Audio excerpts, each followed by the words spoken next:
you have to admit that you want a degree of power. You want the ability to influence people, and you're not going to be hypocritical. You're going to be honest with yourself, you know. Niceness is okay, is a good quality if it's under control, if you understand it and if you use it and you know how to use it strategically, and maybe it's a part of your personality and it's authentic, but it doesn't govern you. You are in control of it. And what happens is, if you're the pleasing type, which is your whole strategy in life is pleasing other people, getting them to like you, which is, you know, a quality that a lot of people have, men and women, right? It doesn't come from a place of security. It comes from a place of deep, deep insecurity. You don't understand really who you are, and so you can't control it. And so you're always trying to please people. And when we can smell people's insecurities. And when it comes to like seduction between men and women have a sixth sense of they can smell an insecure man, right? And they can smell it in you. And they can smell it in all kinds of ways. And trying so hard to please and trying so hard to be nice secretly indicates that you're actually very weak inside and is very much a turnoff, is very anti-seductive. And so you want to be nice, but you want to be strategic about it. You want to know, sometimes I don't want to be nice. Sometimes I want to create boundaries. Sometimes I want to pull back. I want to play the coquette. I want the woman to know she can't take me for granted, right? I'm not interested in her. The moment you show her that you're not interested in her, she's going to be much more interested in you. You're willing to play a little bit that tough part of it. You're in control. You're strategic. You know when to use absence and when to use presence, when to text them and call them, and when to disappear for a week or so and make them feel like they can't take you for granted. So know when to be nice, and you can use it to effect, but you also know when I don't want to be nice in this world. And that pertains to all sorts of situations in negotiation, etc. If you're always so nice in business, you're going to be you're not going to survive very long.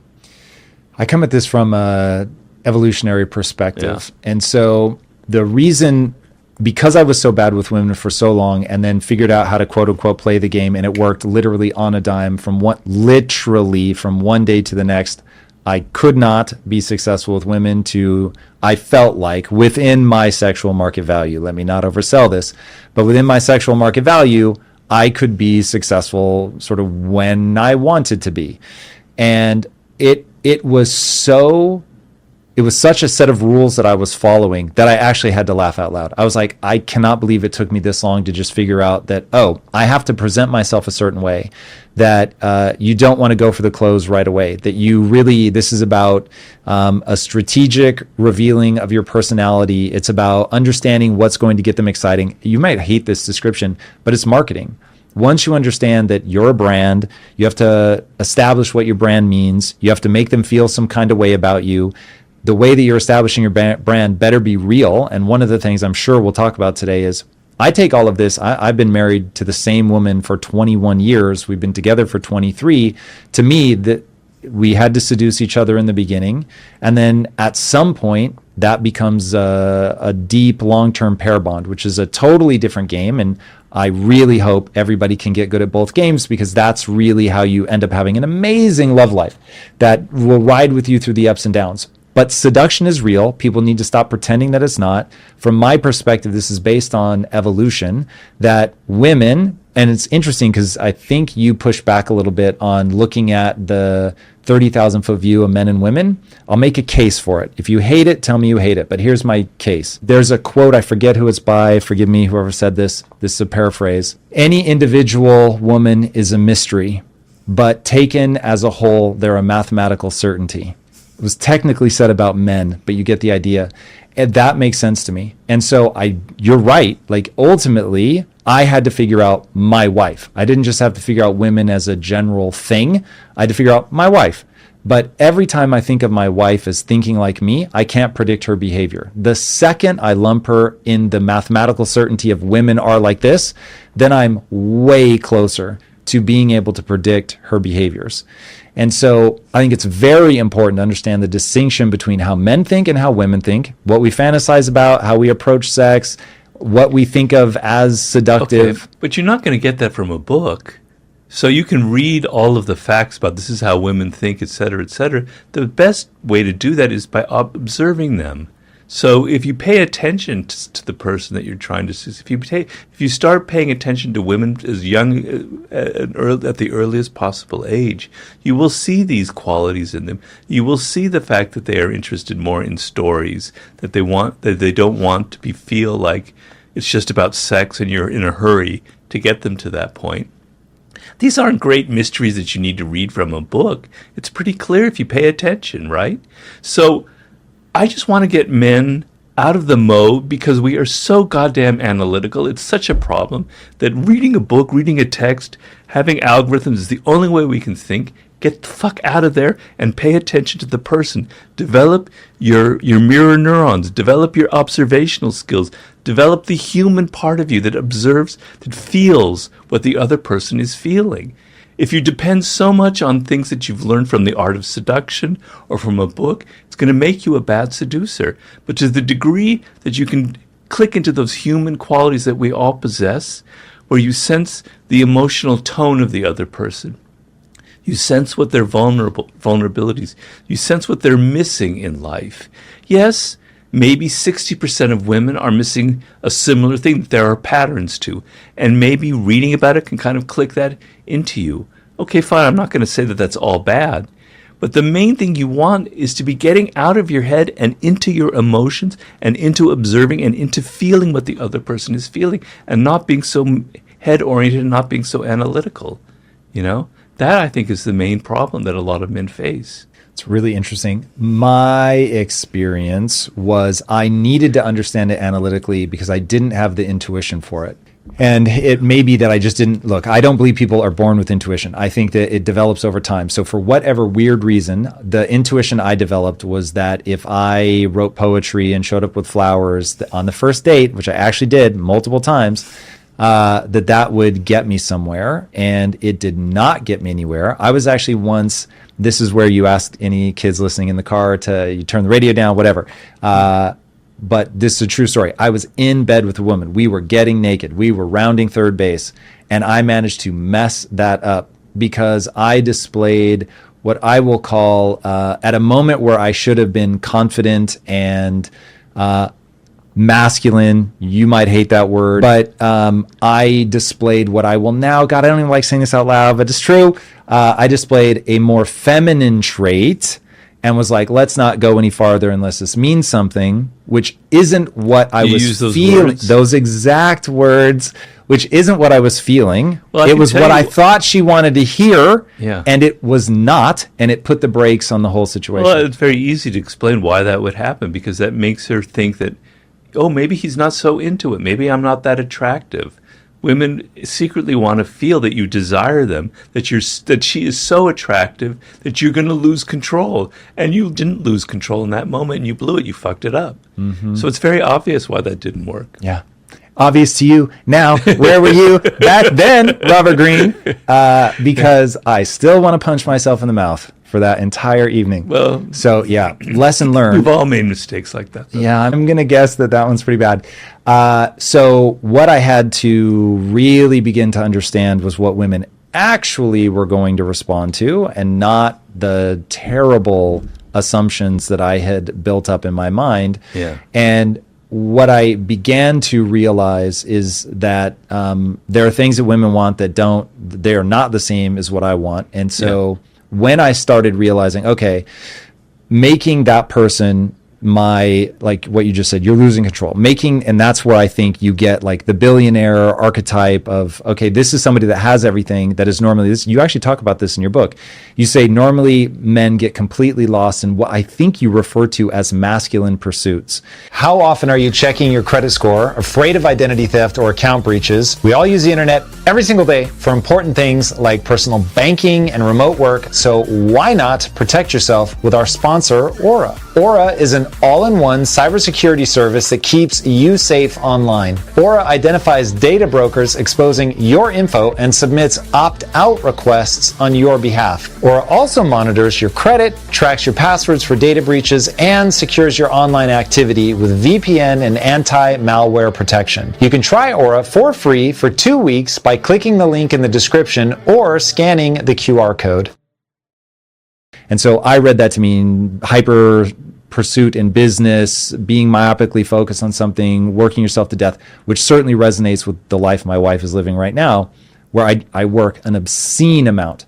Now, if you ask my wife, what does she want? She'll say quality time, which is another way of saying, I want this person who's made a ton of money, who's at the top of the business heap. I want him to stop all of that because I'm so irresistible that he's only going to pay attention to me. And the way that makes her feel when I'm just completely focused on her, I'm not touching my phone, my mind isn't wandering, I am locked in on her.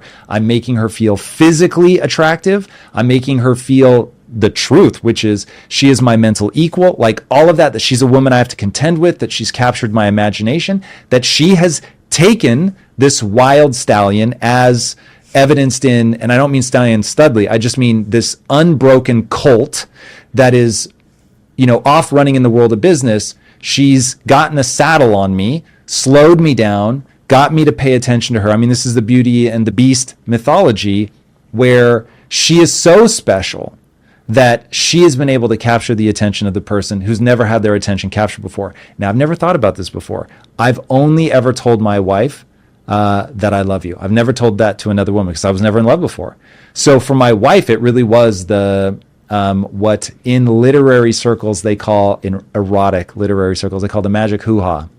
So for my wife, she was the only one that was able to break me out of that. She's the only person that's ever got me to slow down on my ambition, to pay attention to her.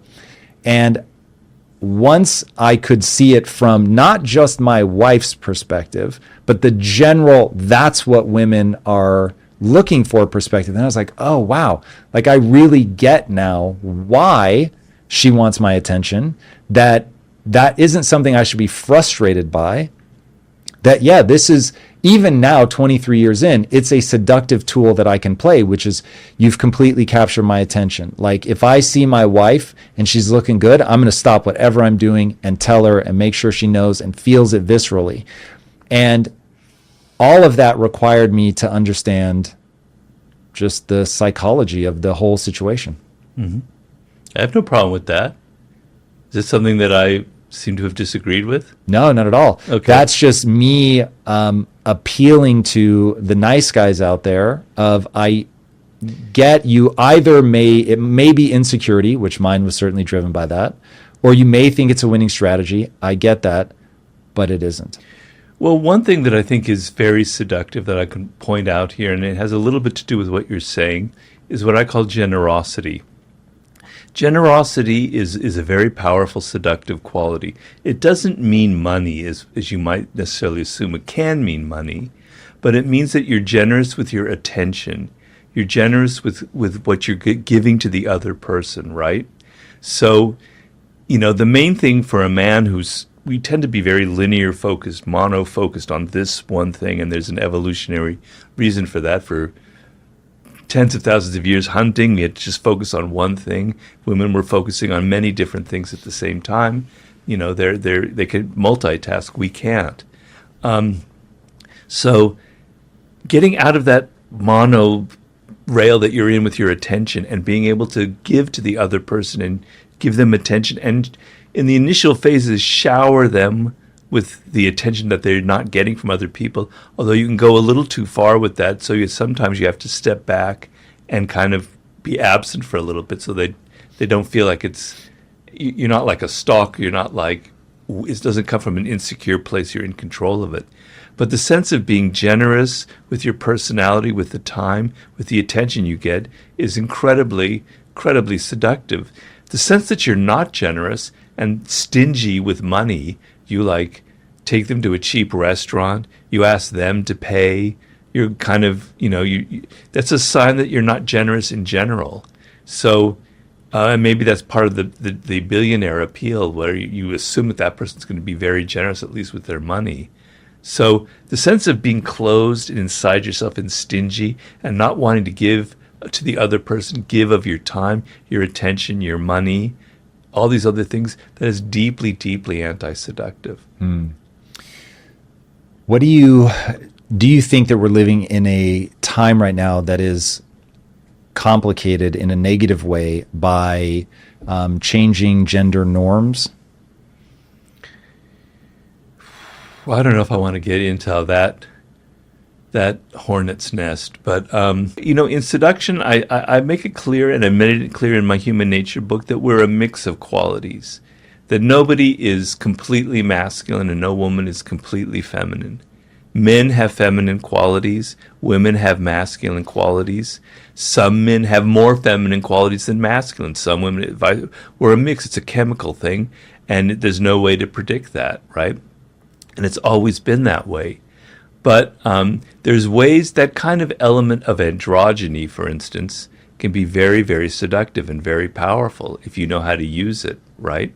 So I'm not going to say that that's overly complicating things. In fact, the sense of kind of crossing boundaries with gender is actually a sign of some of the periods in history where things were the most open to seduction. So for centuries, women could not seduce men. And I can delineate that period. I mean, going through all throughout ancient history, and I talk about it in my new book. Because to be interested in a woman so much that you wanted to give them attention and time meant that you were feminine, right? And the men were masculine. They were warriors, et cetera, et cetera. They weren't interested in the inner worlds of women.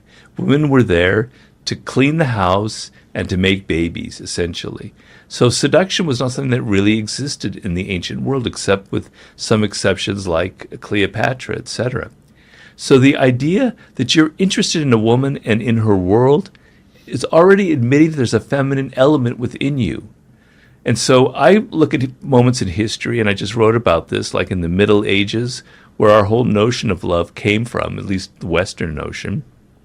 Or you look in the 18th century, the grand epic of seduction with Casanova and all those characters. You look at the 1920s in America and in Europe, a period of incredible sexual energy, freedom, and seduction. These were periods where there was a lot of androgyny going on. So I don't necessarily think that that's something that's going to limit the seductive qualities and the energy that's in the atmosphere. I think what's hindering us is not the gender norms. It's more our kind of defensiveness, our closed spirit, our desire to be completely in control of our circumstances by withdrawing into our egos, and being afraid of being hurt, being afraid of being wrong, being afraid of not being strong, et cetera, et cetera. I think that has a more inhibiting factor on seduction in the world. Why do you think young people are having so much less sex right now? Well, for men, a lot of it has to do with porn.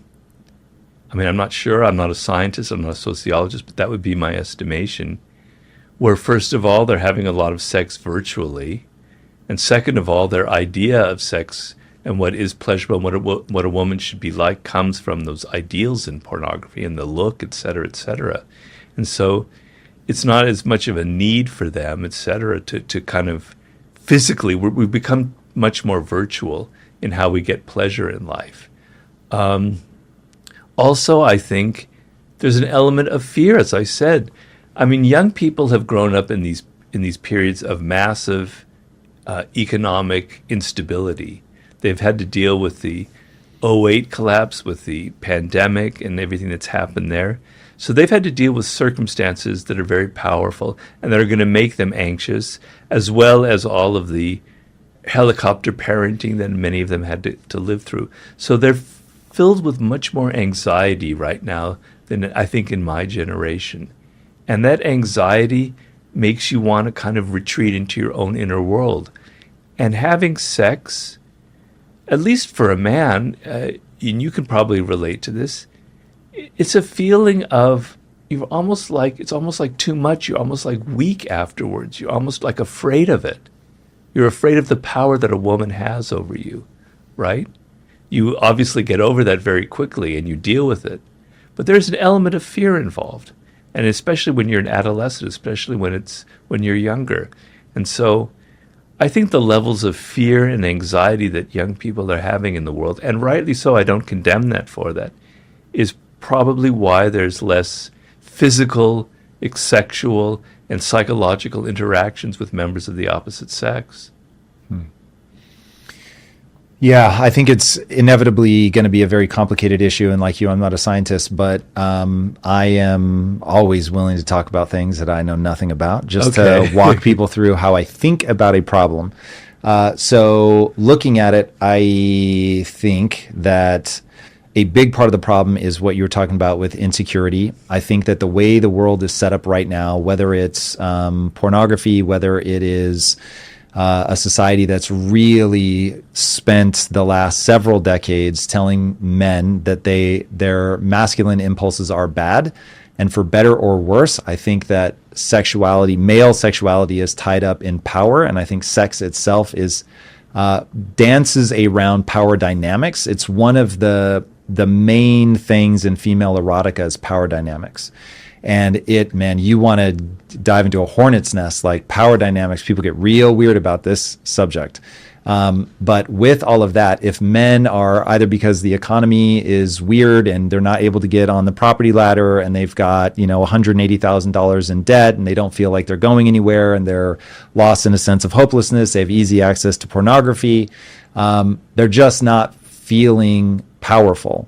And if they're not feeling powerful, then they're going to struggle to feel confident in the bedroom. And just to really put it all out there, I think a guy has to feel confident and powerful, not in a weird, like I'm a dominant way, but strong and confident and rooted in his body and feeling good about himself to get and maintain an erection. Like, you're not going to see a lot of people who are insecure, scared, sporting erections. Those are sort of flip sides of the same coin. Unless they take a lot of Viagra or something. I guess, but do you really think? I don't know. I would be surprised. That puts you in, and also just bodies, right? So diet and nutrition now are so horrible that I have to imagine a lot of people are just physically not in a place where they're feeling good about themselves.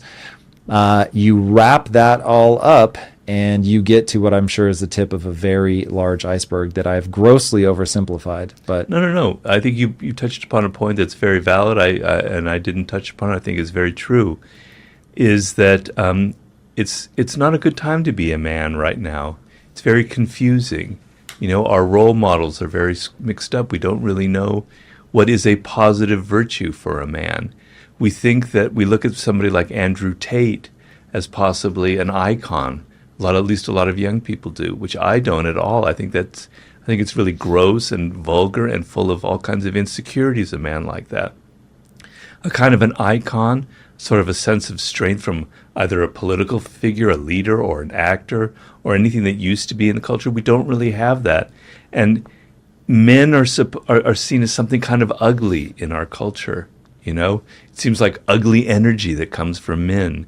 And every time I read the newspaper, I see that kind of slant on things. Anytime a man is sort of revealing a kind of atavistic trait of being kind of dominant and strong, ugly. Oh, he's awful. He's primitive. He's not, et cetera, et cetera. And so it's very, very confusing. And I remember being a young man myself. Growing up, I'm such an old person that I can remember like the late 60s. And it was kind of confusing then. And I was struggling. And I had a good role model with my father. He was very gentle, but he was also quite masculine, etc. And I remember being confused about it and kind of straining and trying to find a proper masculine role model. And it was a struggle. And I found it sometimes in my teachers, my professors in school, and other people I later gravitated to. But the sense of, this is what it means to be a man. These are good qualities. The quality of being a leader, of being strong, of even being kind of dominant and being able to dominate a group and dominate a room, or to be so powerful that your voice can carry. These are all positive traits. We wouldn't be here right now, Tom, talking, you and I, if men didn't have those traits, right? If they didn't have the courage to face, enemies with spears, et cetera, et cetera.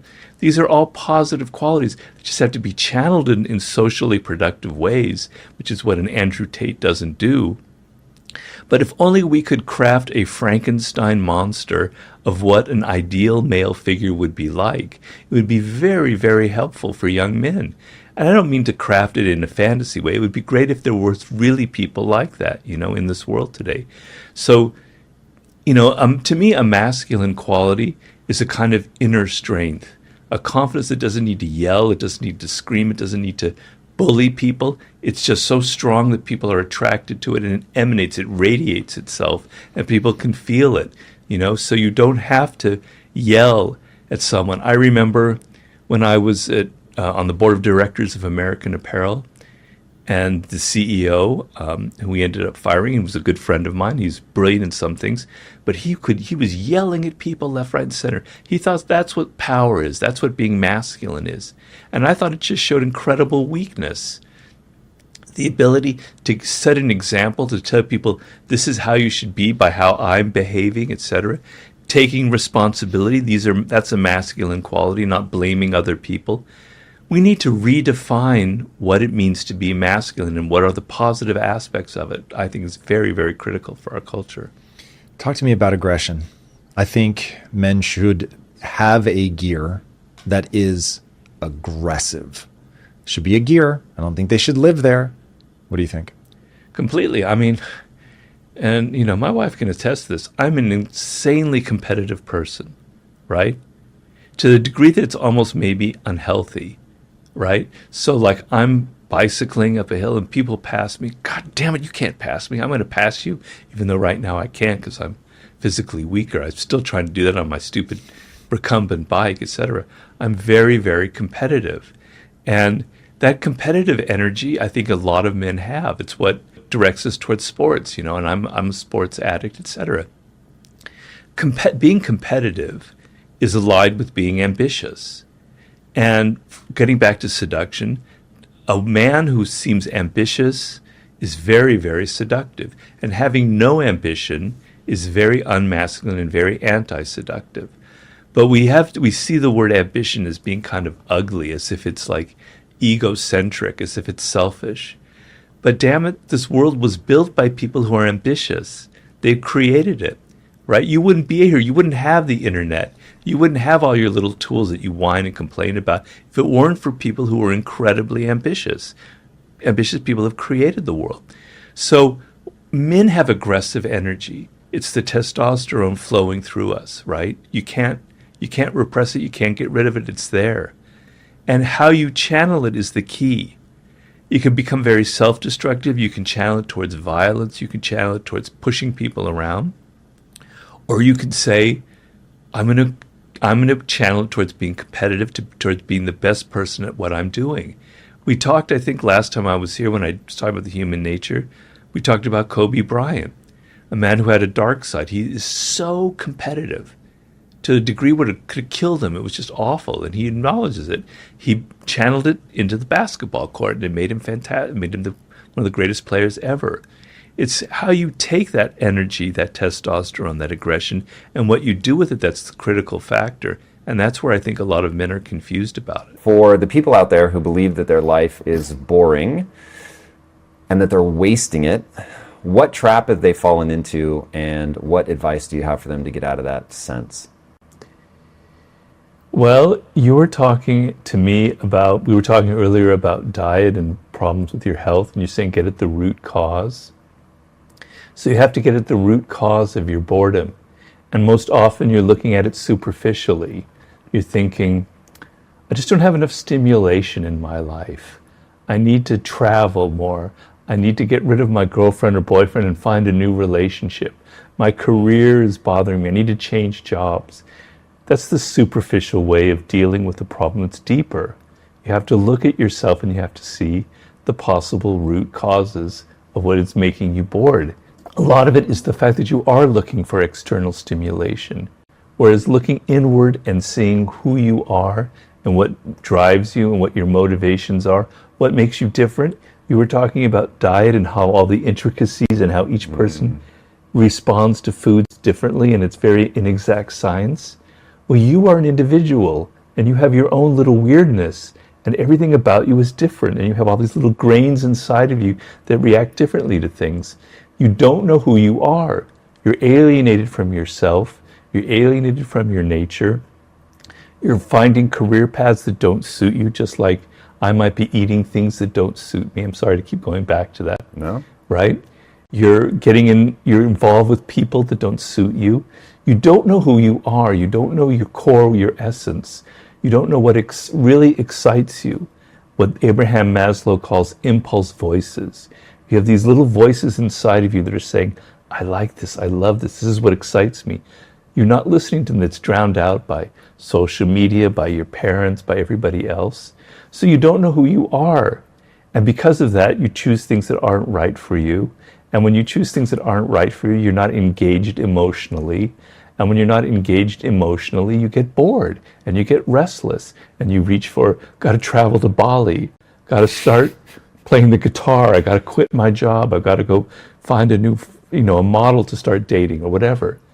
You don't, it ends up like you do it, and for a week or two it's exciting, and then it doesn't lead to anything lasting, and then you're bored and you're restless and you go on to the next thing. It's exactly what I'm writing about right now in my book on the sublime. I'm just quoting the chapter I just wrote.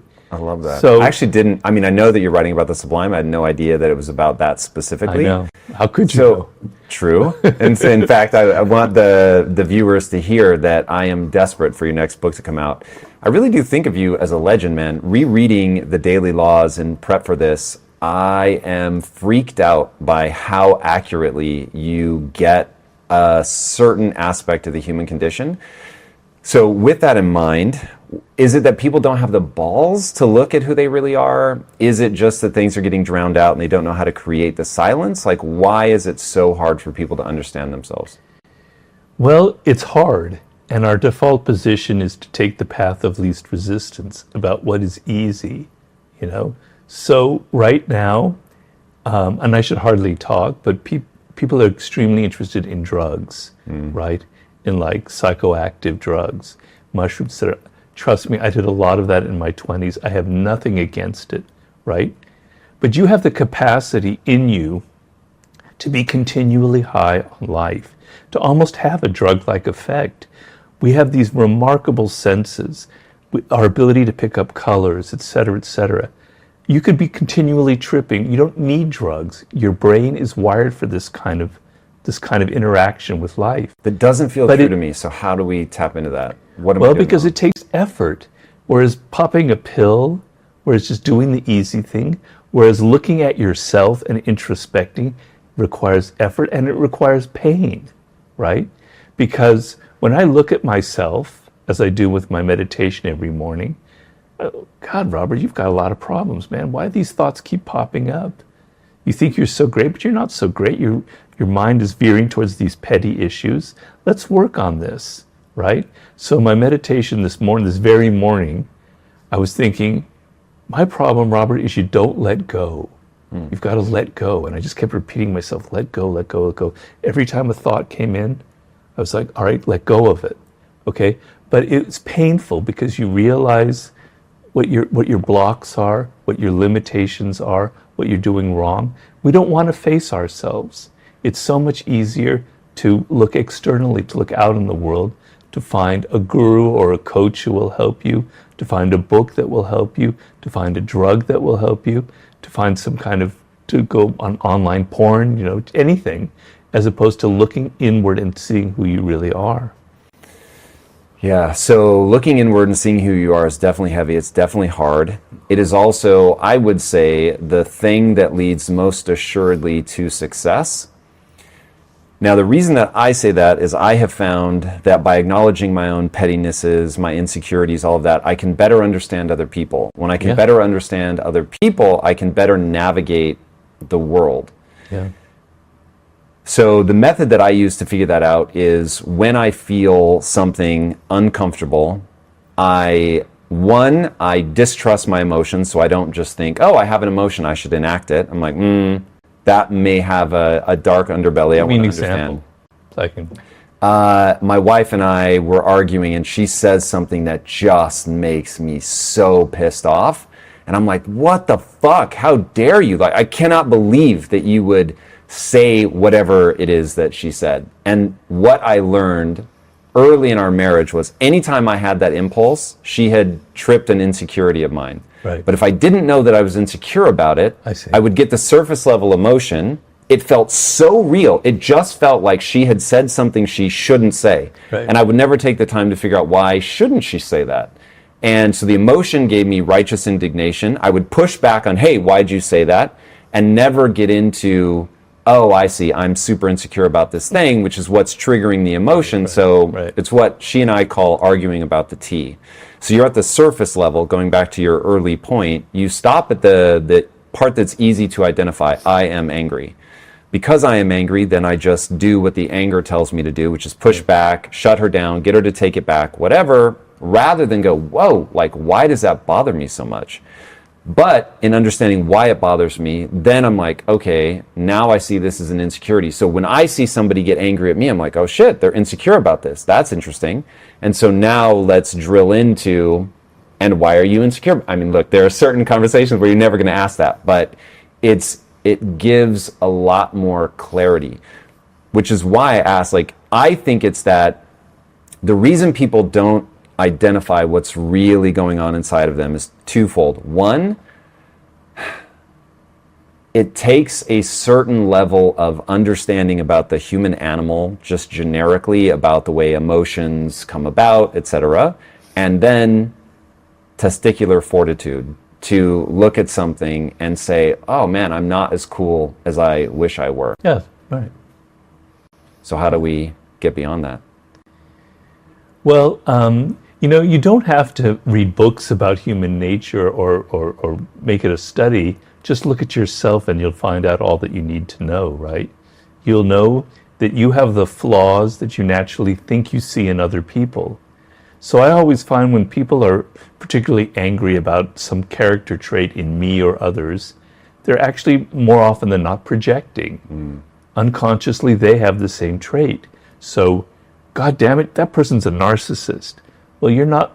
That's your way of kind of hiding from yourself your own narcissism.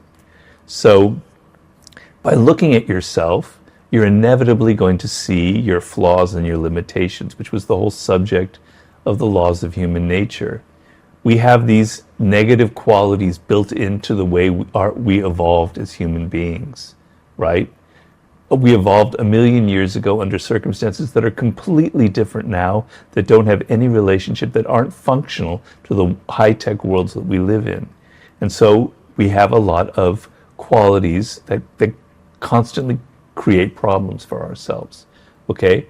You think that it's other people that have these problems. You think other people are aggressive, other people are passive-aggressive, other people are self-absorbed. No, you have all of these traits as well, okay? So it's painful, right? And if you know one thing about human beings, if there could be one law about human behavior, and it's true, I suppose, of every animal, we avoid anything painful and we veer toward what is pleasurable or easy, okay? So how do you overcome that? That's your $1 million question that you're asking. Sometimes you have to hit rock bottom. Sometimes you have to go, nothing is working in my life. I'm miserable, I'm depressed, my career isn't going in the right way. Okay, maybe I'm the source of it. And when you hit rock bottom, you're willing to take anything. The pain of looking at yourself isn't maybe as bad as the hole that you've dug yourself into. Okay? The other way is, you don't necessarily have to hit rock bottom, but you are really motivated to change your life, right? You're ambitious. You want to be successful. You want to have some degree of power. We're a social animal. You want to get along with people. You want to know how to navigate these complicated social environments that we inhabit, right? And so it's not working for me right now. I'm getting in my own way, okay? So I have to step back and I have to look at myself and I have to study who I am and I have to do some heavy work on myself. Now, nobody says that's easy. If it were easy, everybody would be doing it and we'd be living in paradise. But we obviously don't, right? Do you think it's an intellectual level that people have to be at in order to do that? Or is there a process that people can run to figure this out? I'm a big believer that intellect is vastly overrated, that we are emotional animals. The problem is emotional. I hate to keep saying it, but I'm about to be giving a talk in a few weeks, and this is exactly what I'm giving my talk about, which is you have to change your orientation, right? Your problem is emotional, not intellectual. Our first when we're having a problem, our first, because what I'm giving a talk about is how to deal with change in the world. Whenever we think that we don't understand something or we're having a problem, we think that knowledge is the answer. We have to accumulate more knowledge. It's intellectual. We have to know more data. We have to read studies. We have to understand these things better. The problem is emotional. The reason you can't deal with change or you're not looking at yourself is you have emotional blocks. You're full of fear. Now, and we're turning away from the emotion? Is it that we're turning away from the emotion that causes the problem? Like, why is being emotional stalling people out? It's not being emotional that's stalling people out. It's the kind of emotions that are kind of blocking you. So there are emotions that are very positive, like confidence, like boldness, like fearlessness, like openness to experience, adventurousness. These are all brilliant, expansive emotions. I contrast expansive emotions with constricting emotions. Ego, pettiness, fear, impatience that close you down and narrow the scope of what you're willing to try out. Okay? So fear, I compare it to a tree. Fear is the root of all of this. And at the branches, we find impatience, we find ego, we find... Is all of this the human condition or the fear of change or the inability to change? Well, we are anxious creatures by nature. It's kind of built into our system as well. And so we're kind of primed to feel fear, etc. But these things are subtle. So you're not aware that fear is the source of your problems, right? Because you're not attuned to who you are. You think that it's because I don't know enough about the world, or other people are blocking me, or I didn't get a good enough education, blah, blah, blah, blah, blah, right? It's hard to see the effects of fear because it's very subtle. It's going to block you in ways that you're never really aware. It's like this kind of poisonous gas that you can't see, and it's seeping into you. So getting back to when I'm talking about how you deal with change, which is an incredibly important issue, particularly in a world now that's changing so quickly, right? You have to be able to be open to what's happening in the present moment with people, with events, etc., etc. But because of fear, you're slipping further and further behind. You're locked in the past. You think that ideas that you had are exactly what's happening. You're not paying attention to the things that are around you, because paying attention is hard and it's difficult, and it means letting go of some of your most cherished ideas about the world and just being open to experience. So with people, for instance, let's say I'm working with you, Tom, right? And we've been working together for a year or so. I have a certain impression of you, right? Probably from our first interactions. And that impression kind of freezes in my mind. And as I'm dealing with you, I'm always sort of seeing this kind of image that I have of you. And I'm not paying attention to who you are in the moment, how you are changing, how things are adapting. Maybe my first impression was wrong. Maybe you're actually quite different. But that takes some courage, that takes some effort to be alive in the moment and to say, I don't know. I don't know Tom Bilia. I don't really know who he is. I don't know what motivates his behavior. I need to pay attention. But the idea that I know the answer actually stems from fear. So in this moment of radical change, so I think there's two things at play. I'd be very interested to see what you think of this.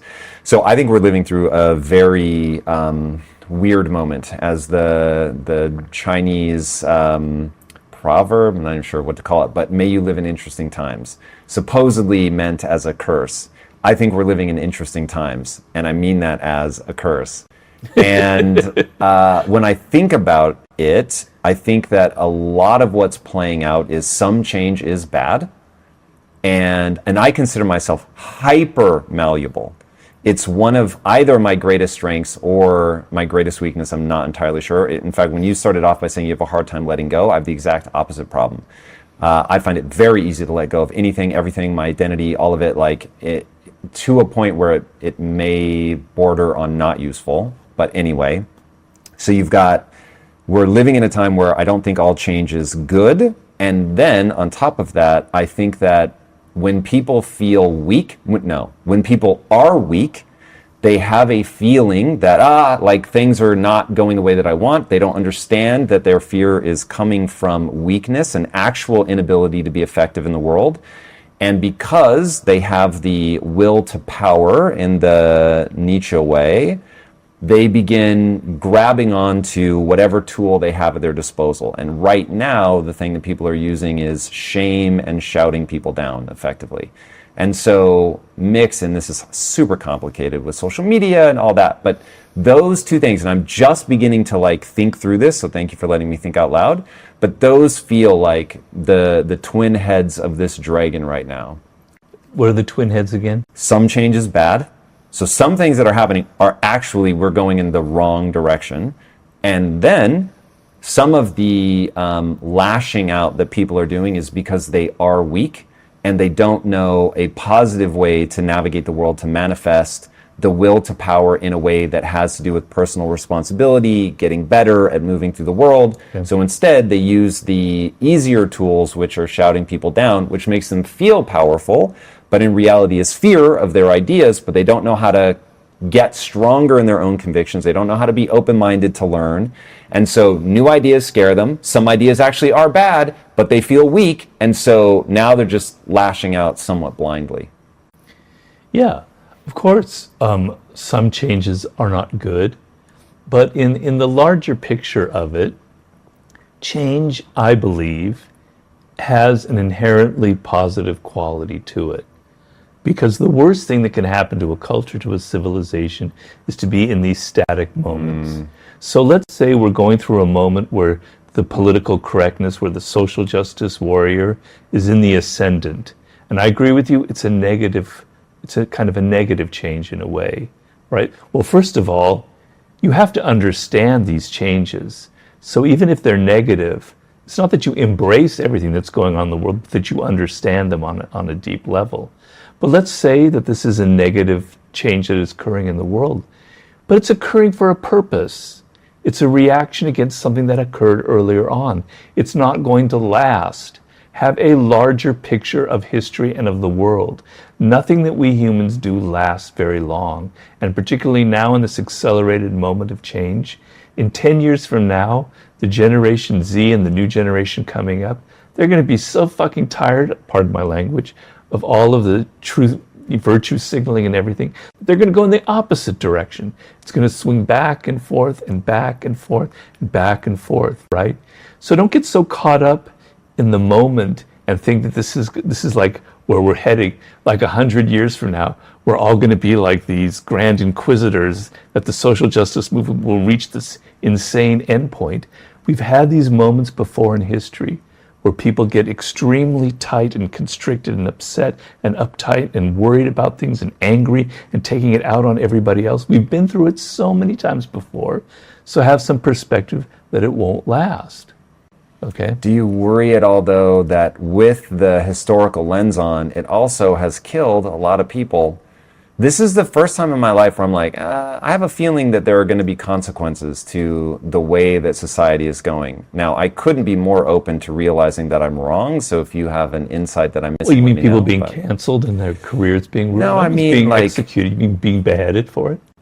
Yes, I do mean, I'm not thinking literally of guillotines, though that has been one of the historical ways that this played out. But like, I am very aware of the truth of the statement, all that evil needs is for good men to do nothing.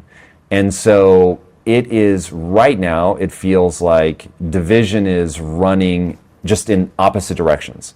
And as somebody that has, who does a lot of time talking on camera, I think a lot about, okay, how do I grapple with some of the issues, and then what is the way to sort of present ideas to people that will hopefully gently nudge them in a more useful direction.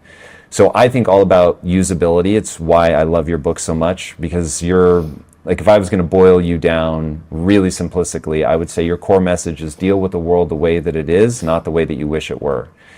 And that idea is very powerful to me. So looking through the lens of, okay, what is useful? What is the way that I can behave that is useful? So you started by saying know thyself. I think that's incredibly useful. One, it helps you navigate your own emotions. Two, it helps you understand other people. Okay, so that advice is good because it's incredibly useful.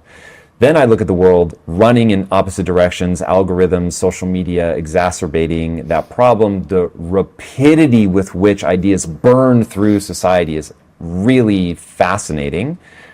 And historically, humans tend to go so wrong before they swing back in the other direction that millions of people do die with a high and distressing degree of frequency.